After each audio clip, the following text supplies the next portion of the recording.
Teddy, we might not be popping the bottles yet, but TV executives are putting the bubbly on ice, getting ready for what in anticipation could be an unbelievable Elite Eight and Final Four. The Blue Bloods moving on. Always good for network and network ratings here. Every favorite won in the round of 32, Teddy, for the first time since the field expanded in 1985. Shout out Georgetown and Villanova back in 85. The public also loves that good underdog story, but only for so long. I think when we move on, Teddy, you don't want to see the George Mason show up. You know, it wasn't for Sister Jean last year. Most people wouldn't be that involved in Loyola. But taking a look at some of the teams that could have made it through, like Ja Morant, great story. Fletcher McGee out of Wofford, great story. But I think we can all agree when you get these matchups and the big-time teams advance and move on, it creates a lot more theater and a lot more drama. Looking forward. Can you imagine, Teddy, in the Final Four, one bracket Duke, one bracket Carolina, and then meeting up in the final? My goodness.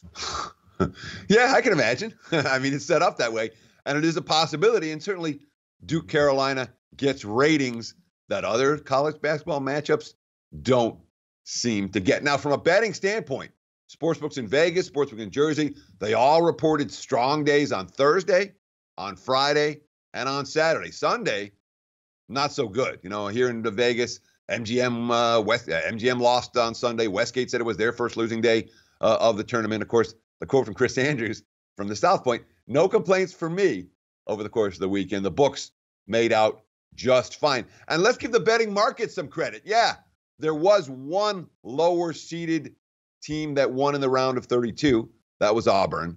But they were favored over Kansas. The markets got it right in that regard. So certainly this has the potential to be a really special Sweet 16 and a really fun Final Four. A lot of the Blue Bloods, all the Blue Bloods still remaining.